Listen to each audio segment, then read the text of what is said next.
Raila Odinga has joined Kenyans in mourning the death of Kasavuli. The Azimio leader described her as a trailblazer who illuminated our screens. He also explained how many women joined journalism due to her captivating presence. Raila and Ida Odinga sent their condolences to Kasavuli's family, friends and colleagues. Other leaders who mourned the veteran journalist include President William Ruto. The president described her as an intelligent, cheerful and articulate news anchor who had a distinctive, crisp, fluent and articulate elocution.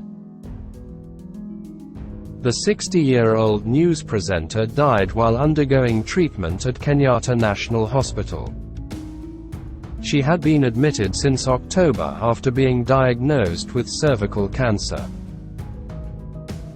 Kasavuli was working at Kenya Broadcasting Corporation (KBC), and had earlier worked at KTN News and Citizen TV.